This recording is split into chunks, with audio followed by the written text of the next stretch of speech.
ആ വീടിൻ്റെ അവസ്ഥ നോക്കുമ്പോൾ എന്താണ്, അവിടുത്തെ ഒരു ക്യാമറയാണ് വളരെ ഒരു അസ്വാഭാവികമായ രീതിയിൽ ആ ക്യാമറയാണ് കണ്ണിലേക്ക് പതിയുന്നത്. പിന്നീട് നാട്ടുകാരുടെ പ്രതികരണങ്ങൾ പല രീതിയിലാണ് വരുന്നത്. അങ്ങനെയൊക്കെ നോക്കുമ്പോൾ എത്രത്തോളം ദുരൂഹതകൾ സംശയിക്കേണ്ടിയിരിക്കുന്നു. ഈ ദമ്പതികളുടെ പശ്ചാത്തലം സംബന്ധിച്ച് നാട്ടുകാരുടെ അറിവെന്താണ്?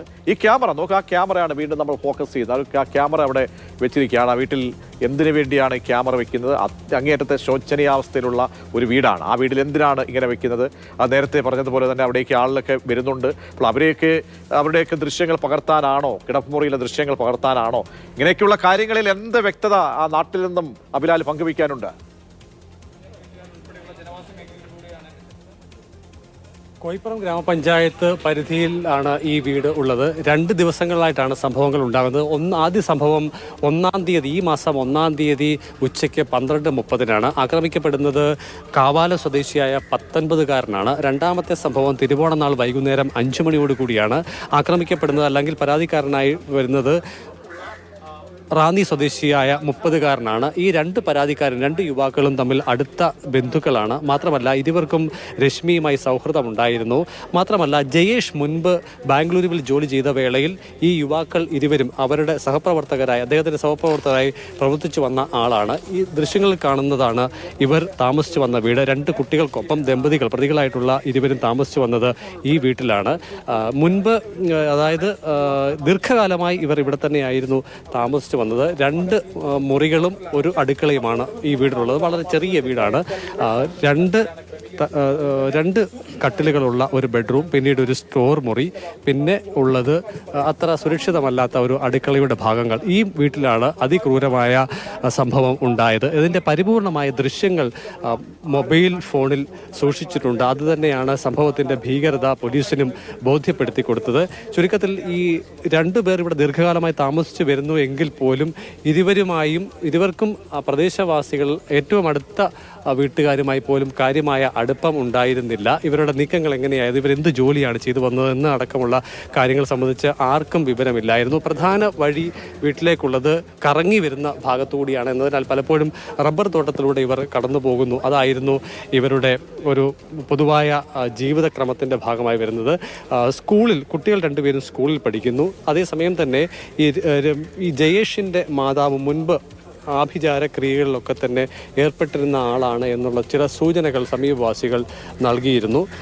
അത് ഇപ്പോൾ പരാതിക്കാരൻ ഉന്നയിച്ച വിഷയവുമായി താരതമ്യം ചെയ്യുമ്പോൾ ആഭിചാര പ്രവർത്തനങ്ങളിൽ ഇവർ ഏർപ്പെട്ടു എന്നതിൻ്റെ ചില സൂചനകൾ കൂടി ലഭ്യമാകുന്നുണ്ട്. എന്തായാലും അന്വേഷണം ആരംഭിച്ചത് പത്തനംതിട്ട ആറന്മുള പോലീസാണ്. ആ സംഭവം നടന്ന സ്ഥലം എന്നുള്ളത് കോയിപ്പുറം പോലീസ് സ്റ്റേഷൻ പരിധിയിലാണ് എന്നതിനാൽ തന്നെ കേസുകളിൽ 1 ഇവിടേക്ക് ട്രാൻസ്ഫർ ചെയ്യപ്പെട്ടിട്ടുണ്ട്. മറ്റൊന്ന് വൈകാതെ ഇങ്ങോട്ടേക്ക് ട്രാൻസ്ഫർ ചെയ്യപ്പെടും.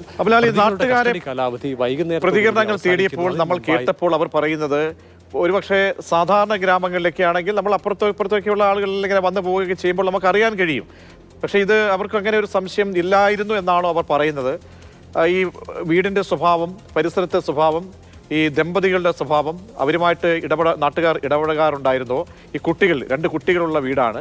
അപ്പോൾ ഒരു സാധാരണ ഒരു ഗ്രാമപ്രദേശത്തൊക്കെ നോക്കുമ്പോൾ ഇത് സംഭവിക്കുന്നു എന്ന് പറയപ്പെടുമ്പോഴുണ്ടാകുന്ന ഒരു അമ്പരപ്പിനേക്ക് അപ്പുറത്തേക്ക് ഈ പറയുന്ന വീട്ടിൽ ക്യാമറ നമ്മൾ വീണ്ടും കാണുമ്പോൾ അത് കൂടുതൽ നമുക്ക് ഒരുപാട് അസ്വാഭാവികതകൾ ഉടലെടുക്കുകയാണ് ഉള്ളിൽ.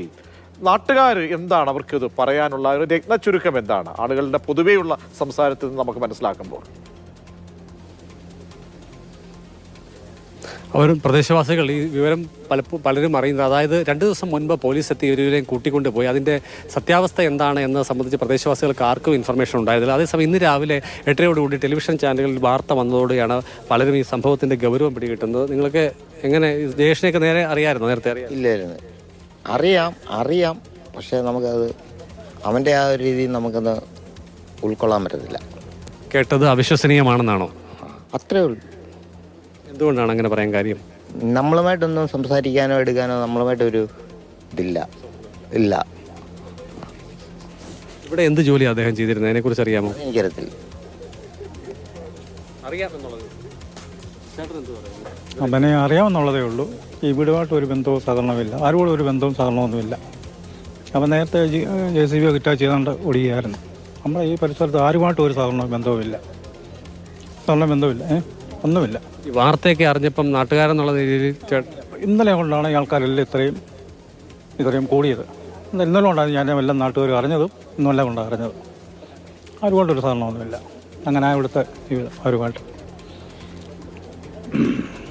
ഈ വാർത്ത ഈ വിവരം അറിഞ്ഞപ്പോൾ നമുക്ക് സ്വാഭാവികമായ ഒരു ഞെട്ടലൊക്കെ ഉണ്ടായിട്ടുണ്ടാവും. ഉണ്ടാവും. നമ്മൾ ഇത്രയും ഇത്രയും നടന്നെന്നുള്ളത് ആകുമ്പോൾ നമുക്കൊരു ഞെട്ടൽ വരും. ഉണ്ടാവും. രശ്മി ഏതെങ്കിലും തരത്തിലുള്ള സൗഹൃദം ഉണ്ടായിട്ടുണ്ടോ രശ്മിയുമായിട്ട്? ഇല്ല, ഞാൻ മിണ്ടിയിട്ടില്ല. ഇന്ന് വരെ അതിനോട് മിണ്ടിയിട്ട് പോലും. ഇന്ന് ടി വിയിലാണ് ഞാൻ അതിനെ ആദ്യമായിട്ട് കാണുന്നത് പോലും, ശരിക്കൊന്ന് കാണുന്നത്. അല്ലാതെ ഞാൻ കണ്ടിട്ടേ ഇല്ല. പിള്ളേരെ പിന്നെ ഇവൻ വണ്ടിയിലൊക്കെ പോകുന്നതേ കണ്ടിട്ടുള്ളൂ, അല്ലാതെ കണ്ടിട്ടില്ല. ആരോടും മിണ്ടത്തൊന്നുമില്ല. അങ്ങനെയുള്ള അല്ല, ഞങ്ങൾ സഹകരണമില്ല. ഞങ്ങളൊക്കെ ഇവിടെ അടുത്തൊക്കെ എന്ന് പറഞ്ഞാൽ ഞങ്ങൾ ഇവരുമായിട്ട് ഒരു സഹകരണം മിണ്ടിയിട്ട് പോലും ഇല്ല ഇന്ന് വരെ. അങ്ങനെ അറിയത്തുള്ളൂ. ഇവിടെ ഈ ആഭിചാര പ്രവർത്തനങ്ങളൊക്കെ നടന്നതായിട്ടൊക്കെ പറയപ്പെടുന്നുണ്ടോ? ഞങ്ങൾ കേട്ടിട്ടില്ല. പക്ഷേ ഞങ്ങൾ ഇന്നലെ കൊണ്ട് ഇതൊക്കെ ഇന്ന് ടി വി കണ്ടപ്പോൾ ഞങ്ങൾക്ക് മനസ്സിലായത് ഇവിടെ ഇങ്ങനെ നടക്കുന്നെന്ന് പോലും. അതല്ലാതെ അറിയത്തില്ലായിരുന്നു. അതേ അറിയത്തുള്ളൂ. പൊതുവെ ഇവർ മറ്റേ ആളുകളോട് സംസാരിക്കാത്ത ഒരു പ്രകൃതമായിരുന്നു. അങ്ങനെയാണ്. അങ്ങനെ ആരോടും മിണ്ടി കണ്ടിട്ടുമില്ല. അങ്ങനെ ഞങ്ങളങ്ങനെ കാണത്തേ ഇല്ല ഇവരെ. പിന്നെ ഞങ്ങൾ റോഡിലൊക്കെ ഇറങ്ങുമ്പോൾ ബൈക്കിലൊക്കെ പോകുന്നതേ കണ്ടിട്ടുള്ളൂ, അല്ലാതെ ഒന്നും കണ്ടിട്ടില്ല. ആരോടും മിണ്ടുപാട്ട് ചിരിക്കാട്ടോ ഒന്നും ചെയ്യത്തില്ല. അവൻ്റെ ഭാര്യയോട് ഞാൻ മിണ്ടിയിട്ടേ ഇല്ല, കണ്ടിട്ടില്ല. ഇന്ന് അതിനെ ടി വി ഞാൻ ശരിക്കും ഒന്ന് കാണുന്നത് പോലും എല്ലാം കണ്ടിട്ടില്ല. പ്രത്യേകിച്ച് ചുരുക്കത്തിൽ ദീർഘകാലമായി നാട്ടുകാർക്ക് എല്ലാവർക്കും ഇവരെ അറിയാം. പക്ഷേ വലിയ സൗഹൃദം ആരുമായിട്ടും വെച്ച് പുലർത്തുന്ന ഒരു സ്വഭാവ രീതിയല്ല ഭാര്യയ്ക്കും ഭർത്താവിനും ഉണ്ടായിരുന്നത്. അതുകൊണ്ട് തന്നെ ഏതാനും ദിവസങ്ങൾക്ക് മുമ്പ് പോലീസ് ഈ കേസിൻ്റെ അന്വേഷണവുമായി ബന്ധപ്പെട്ട് ഇവിടെ വന്നപ്പോൾ എന്തോ ഒരു കേസിൽ ഇരുവരും ഉൾപ്പെട്ടിട്ടുണ്ട് എന്നതിനപ്പുറത്തേക്ക് മറ്റു വിവരങ്ങൾ ഒന്നും തന്നെ അറിയുകയുണ്ടായിരുന്നില്ല. പ്രദേശവാസികൾ പോലീസുകാരോട് കാര്യങ്ങൾ അന്വേഷിച്ചപ്പോൾ 2 ദിവസത്തിനുള്ളിൽ നിങ്ങളൊക്കെ തന്നെ ഞെട്ടുന്ന ഒരു വാർത്ത പ്രതീക്ഷിക്കാം എന്നുള്ള മറുപടി കൊടുത്തുകൊണ്ട് പോലീസ് മടങ്ങിപ്പോയി എന്നുള്ളതാണ് പ്രദേശവാസികളിൽ നമുക്ക് ലഭ്യമാവുന്ന വിവരം. എന്തായാലും ഒരു ദുരൂഹത നിറഞ്ഞ കഥാപാത്രങ്ങൾ, സ്വഭാവ സവിശേഷതയുള്ള ആളുകളായിരുന്നു ദമ്പതികൾ ഇരുവരും എന്നുള്ളതാണ് പ്രദേശവാസികളുടെ. ശരി അഭിലാൽ, തീർച്ചയായും അവിടുത്തെ ഗ്രാമപ്രദേശത്തെ ആളുകളെ സംബന്ധിച്ചോളം, പരിസരവാസികളെ സംബന്ധിച്ചോളം ഞെട്ടിപ്പിക്കുന്ന ഒരു സംഭവമാണ്. കാരണം അവരുടെ കൺമുന്നിലൂടെയൊക്കെ പോയിട്ടുള്ള ദമ്പതികൾ, അവരൊക്കെ ഇത്രയധികം ക്രൂരമായ ഒരു കൃത്യത്തിലേക്ക് എങ്ങനെ പോയി? എന്തായിരുന്നു ഇവരുടെ മോട്ടീവ്? എന്തിന്? പണം തട്ടാൻ വേണ്ടിയാണോ? എന്തിനാണ് ഇത്തരത്തിലുള്ള തിരക്കഥ മെനയുകയും പിന്നീട് കൊടിയ ക്രൂരതയിലേക്ക് 2 യുവാക്കളെ മർദ്ദിക്കുന്ന അവസ്ഥയിലേക്ക് പോയത്? അതിൻ്റെ പിന്നിൽ എന്താണ് എന്ന ചോദ്യം ഇനി ഉത്തരം കിട്ടേണ്ടത് അത് പോലീസിൻ്റെ ഭാഗത്താണ്. അന്വേഷണം വിശാലമായ രീതിയിൽ നീങ്ങെങ്കിൽ മാത്രമേ ഈ കേസിൽ കണക്റ്റിംഗ് എവിഡൻസ് വളരെ പ്രധാനപ്പെട്ടതാണ്. അപ്പോൾ അങ്ങും ഇഞ്ഞും അങ്ങനെ മറിഞ്ഞ് കുഴഞ്ഞു കിടക്കുന്ന ഒരു കേസായി മാറുന്നു. നൂലാമാലകൾ അനവധിയാണ്. അതൊക്കെ തന്നെ ചേർത്ത് വെച്ച് ക്ലാരിറ്റി വരുത്തുക, എന്താണ് ഇതിൻ്റെ പിന്നിലുള്ള പദ്ധതി എന്ന് അറിയാനുള്ള ഒരു നീക്കത്തിലേക്ക് തന്നെയാണ് ഇപ്പോൾ പോലീസും പോകുന്നത്.